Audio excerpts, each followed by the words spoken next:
Guys, welcome back to my channel. Now, have you ever thought about how do people in countries where cryptocurrency is banned, how do those people in those countries buy cryptocurrency?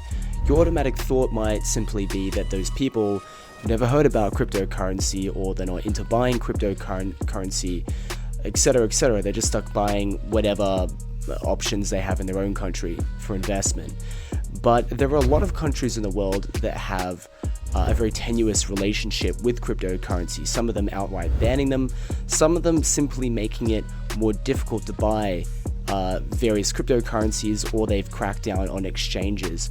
And I want to use China as my number one example because that's kind of where I got my information about P2P cryptocurrency trading. So I used to live in China a couple of years back, and I was buying cryptocurrency despite the fact that it was banned there. Now, how did I do this? Well, what was interesting is that China had instituted a number of very detrimental laws to the trading of cryptocurrency.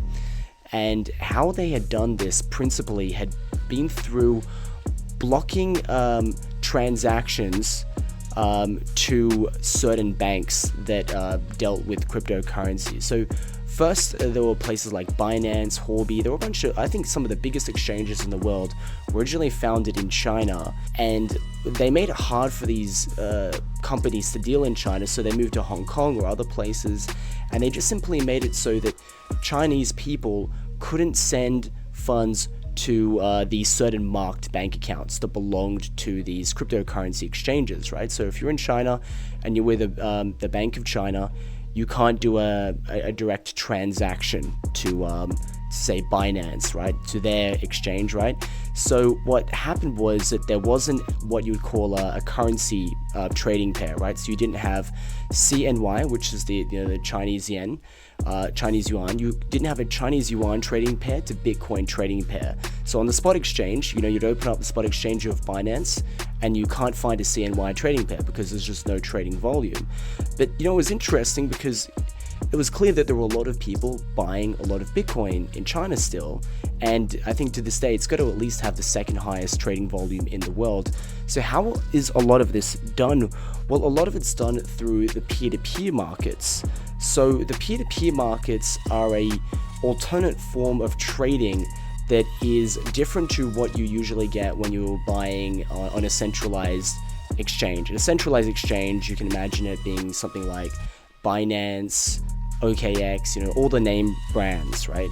And on these centralized exchanges, you have just one way that you can purchase cryptocurrency on their platform.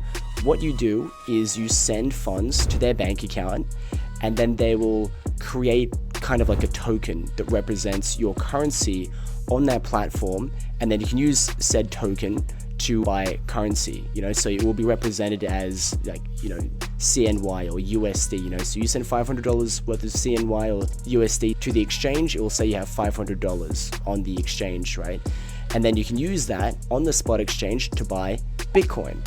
So all of this happens through a bank, and the problem is that, the bank has to follow a lot of regulations, and if the government enacts a number of regulations that say customers and not of banks can't send funds to various cryptocurrency exchanges, then they won't be able to accept that, right? And that's going to throw a spanner in the works of those that want to buy cryptocurrency in places where the government has become hostile to such activity. So in a P2P trading environment, one of the big differences is simply the fact that you can, on these exchanges, buy crypto using a variety of different payment methods that aren't just bank accounts. Now, a government, one country's government, can't control every single payment method in the world. It has an iron grip over its own banking system, but it's not necessarily going to have an iron grip over all of the different payment methods in the world, right? So think about all these neobanks that exist online, everything from PayPal, TransferWise, Revolut. Think about all these online banks, BBVA, Millennium. There's so many of these ones in Europe and America and Australia. And there's so many different kinds of remittance platforms, Western Union, MoneyGram, it goes on and on. The amount of, the fintech explosion that's happened over the past 2 or so decades has kind of led the way into kind of breaking up the monopoly of the banks. Now, of course, they're still controlled to a vast degree. I wouldn't say that these things are, they have a lot of responsibilities as well, and I'm not saying that these things are totally saints, but they've provided a way for people to do banking outside of their immediate jurisdiction. Now, it is difficult to live on these, say, just TransferWise or Revolut or something like that, because you've still got to use it in your own country. And if your own country has decided to outlaw or heavily regulate cryptocurrencies, you can't necessarily use, TransferWise to buy cryptocurrency on a centralized exchange. But what you can do is do something called a peer-to-peer transaction. So what a peer-to-peer transaction looks like is, we'll go to, I'll give a good example of a website that I like to use. It's called Local CoinSwap. And what you can do is you can sort by location, you can sort by payment method, you can sort by cryptocurrency, and then all of these things here, these are called offers.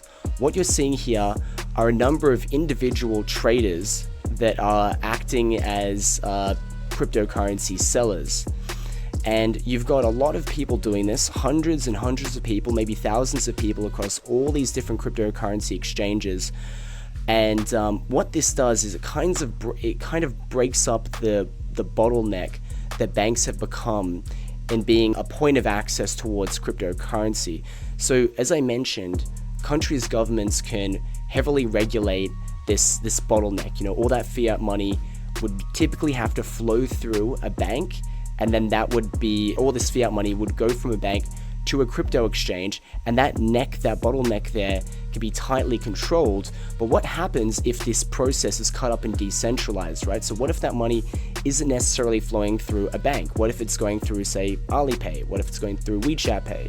What if it's going through, again, all these remittance services, Western Union, MoneyGram? What if it's going through different neobanks, Bism, Paysera, BBVA, Millennium, like all these different ones? What if it's going through, et cetera, et cetera? You get my point, right? There's hundreds or maybe thousands of different kinds of payment methods unique to every geographic location all across the world, and no one government can completely regulate its use. And what happens is, what if using these payment methods start selling cryptocurrency, right? You can't shut everybody down, because what happens is, if I make a trade with, say, this person here at the top, Jay Wang, and it's in China, how does the government stop this? Because what's going to happen is, I'm going to open up a trade with this person, he's going to send me his payment details, I'm going to send him the funds, and then I'm going to receive Bitcoin. But like on paper, from a banking perspective, right, let's just assume that the Chinese government has complete omnipotence in regards to every financial transaction that takes place. Let's say they see this transaction in real time. What is the difference between me sending $500 worth of Chinese yuan to someone to buy Bitcoin, and me sending $500 worth of Chinese yuan to buy an apple at a market? How does it look like, right? Because you'll go to a market in China and you'll get your phone and you'll scan the QR code and you send funds to another person, and they receive it, and then they give you the apples, right? It's as simple as that. That's just a standard peer-to-peer transaction. It doesn't look like anything on paper. It's just you sending funds from point A to point B, and that's all we do through society. Basically, all transactions, particularly with cash. Cash is a good example. A cash transaction is a peer-to-peer transaction. You go to the shops, you give your cash over to another person, they give you the goods, the transaction is complete. Now, if you extrapolate that onto like digital payments, the effect is still the same. It's not clear what certain payments were for. The Chinese government doesn't know that you're purchasing Bitcoin or cryptocurrency with this kind of thing. The only way that they can know that you are purchasing cryptocurrency is if you purchased it from an exchange, and they've tightly regulated that bottleneck so people can't do it.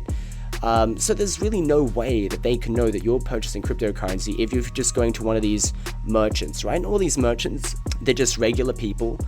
I mean, they're in China, they're not regulated, they're not signed up to some body, they don't have any particular special things required to sell. They're just a regular person, and these people are motivated to do what they're doing, not because they're saints, but because they make above market rates. So they can make a nice amount of money by providing this cryptocurrency selling service. So I learned a lot about why cryptocurrency, well, Bitcoin mainly, can't be banned, because China, out of all the countries in the world, was the country that has the most willingness to ban it. The most ability to ban it. Because I always give this example to friends. Like, I remember when I was living in Shanghai and they wanted to get rid of gas-powered vehicles, and in exchange for electric, they were able to do that within a year. They just snapped their fingers and said, everyone, there are no more gas-powered vehicles. Guess what happens if you have a gas-powered vehicle in a year's time? We're just going to tow it and you're going to lose it. That's it. There's no questions asked. There's no intermediary that's going to argue on your behalf about why you shouldn't be punished so severely. It just happens. You snap your fingers, it's done. I'm not necessarily saying that's a good thing, but this is a good way of viewing how, like, if you had some all-powerful leader decide that we just want this to happen, you can see like how effective it is to get certain things done. So as I mentioned, they wanted electric vehicles, boom, it was done. They decided they want like this recycling system to happen where everyone has to throw out all their recyclables in one particular bin. That happened within a day. I had to get with a program very quickly. But despite the fact they wanted to ban cryptocurrencies, they couldn't, because think about it from their perspective. How do you ban it? Let's just say if you want to ban people owning cryptocurrencies, how do you own it? It's crypto. It's invisible. It's neither here nor there. How do you even tie someone's personality, someone's person to their crypto address? You can't do it. It exists in the ether. You can't find out if someone owns cryptocurrency. How can you find out if they buy cryptocurrency? Well, if they don't use a tightly regulated banking system to go through one of these choke points, which is a centralized exchange. By the way, it's a good argument for breaking up the monopolies of these centralized exchanges. I know they've got some good purposes, but it allows them to be a weak point for governments or whatever to regulate the money inflow, right? But if we break up these regulations and you've got just regular Joes with a ZH, they start selling cryptocurrency with a variety of different payment methods, you can't stop it. How's the government going to know that these people are selling cryptocurrency? They could click on their profile and they could do some internet hacking. I don't know, they can't find out who these people are, and they can't find out who's buying from them. It's a lost cause. And as a result, Bitcoin is not necessarily any less prominent than has been in the past in China. It continues to be traded at volume, and I wanted to extrapolate my example of China onto the other countries in which this would be considered an issue. So we've got a list here. You've got China, Bangladesh, you should have Russia, surely. I don't know. Oh yeah, there we go, Russia.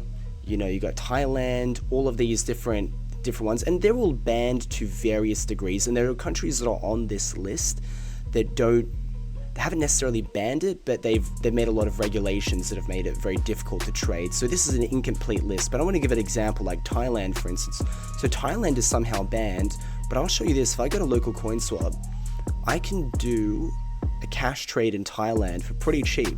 In fact, there are a number of people doing cash transfers, or people are doing bank transfers P2P, right? So that's, even though bank transfers are technically a bottleneck, if you're dealing peer-to-peer with another individual rather than a large organization, it just flies under the radar. But what I wanted to show you that's really cool is, like, let's have a look. If you look at the cash in person trades in Thailand, see 2%'s a really, really good rate. It shows that there's that much liquidity within this particular payment method.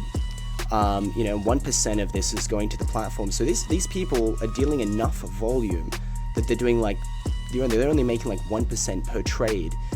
And look how many people are trading. Well, there's a lot of offers. Oh, actually, it's just a few people. This guy has 130,000 trades. He trades 30,000 to 5 million baht. And I don't think in Thailand, if you wanted to get cryptocurrency, I don't think it would be difficult at all. I don't know exactly what their regulations are. I don't know how strict the government is on trading cryptocurrencies, but I am certain that people in Thailand will not have any problems with that. And the same thing goes for all these other currencies, so all these different countries here.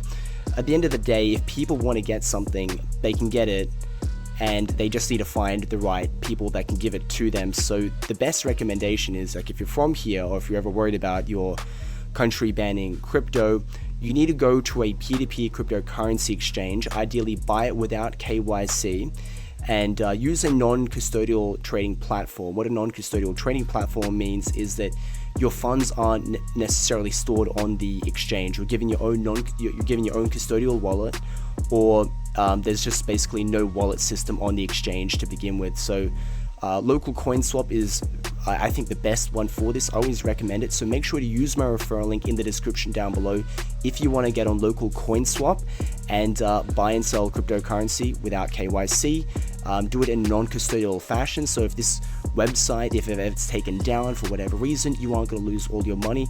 And another one you can use is HODL. I really like HODL because it doesn't even have a wallet feature on the platform. So pretty much you send funds directly from your wallet to another person's wallet. And if you're buying crypto, you don't even have to set up some wallet on there. It just goes straight to your own wallet. So that's a really good thing to do. So make sure to use those referral links in the description down below.